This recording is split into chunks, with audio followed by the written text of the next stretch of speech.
இன்றைக்கி மதியம் லஞ்சுக்கு வந்து தீயல் தான் வச்சேன். கேரளாவில் இந்த தீயல் வந்து ரொம்ப சூப்பரான ஒரு ரெசிபி. லஞ்சுக்கு செம காம்போ. இது வந்து உள்ளி தீயல், சின்ன வெங்காயம் போட்டு வைப்பாங்க, கத்திரிக்காய் போட்டு வைப்பாங்க, வெண்டைக்காய் போட்டு வைப்பாங்க. இன்றைக்கி தீயலோட ரெசிபி உங்கள் கூட நான் ஷேர் பண்ணுறேன். ஒரு பேனில் கொஞ்சோண்டு தேங்காய் எண்ணெய் ஊற்றி, அப்புறம் வந்து திருவுன தேங்காய், சின்ன வெங்காயம், பூண்டு, அப்புறம் கொஞ்சம் கருவேப்பிலை, கொஞ்சோண்டு வெந்தயம், ஒரு 10 வெந்தயம் போட்டு நல்லா வந்து நம்ம ப்ரௌன் கலர் வர்ற வரைக்குமே கைவிடாமல் நம்ம வந்து கிண்டி விட்டுக்கிட்டே இருக்கணும்.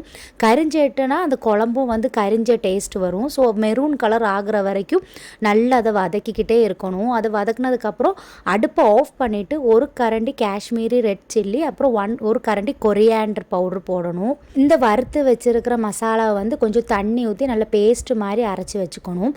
அதுக்கப்புறம் இன்னொரு சட்டியில் கொஞ்சோண்டு தேங்காய் எண்ணெய், வத்தல், கருவேப்பிலை, அப்புறம் வந்து சின்ன வெங்காயம் கொஞ்சம் நிறைய சேர்த்துக்கணும். நான் வந்து இன்றைக்கி வெண்டைக்காய் தீயல்னால கொஞ்சம் வெண்டைக்காவே கொஞ்சம் பெரிய பெரிய சைஸாக வந்து கட் பண்ணி அதில் போட்டு நல்லா உப்பும் போட்டு வதக்கி விட்டுட்டேன். வெண்டைக்காய் கொஞ்சம் நல்லா வதங்கினதுக்கப்புறம் கொஞ்சம் லெமன் சைஸில் புளி வந்து இதுக்கு லைட்டாக தான் புளி ஊற்றணும். ரொம்ப வந்து புளிக்குழம்பு மாதிரி புளி இருக்கக்கூடாது, அப்போ டேஸ்ட் இருக்காது. புளித்தண்ணியையும் அப்புறம் இந்த அரைச்சி வச்சுருக்கிற அந்த மசாலாவையும் போட்டு நல்லா கொதித்ததுக்கப்புறம் கொஞ்சோண்டு வெல்லம் போடணும். இதோட ஹைலைட்டே இந்த வெல்லம் தான். அதை போட்டு ஒரு 15 நிமிஷத்துக்கு சிம்மில் வச்சுட்டு அந்த எண்ணெய் பிரிஞ்சு வர்ற வரைக்கும் அதை அப்படியே விட்டுறணும். இன்றைக்கி லஞ்சுக்கு இந்த தீயலும் அப்புறம் ஃபிஷ் ஃப்ரையும் வச்சு தான் சாப்பிட்டோம்.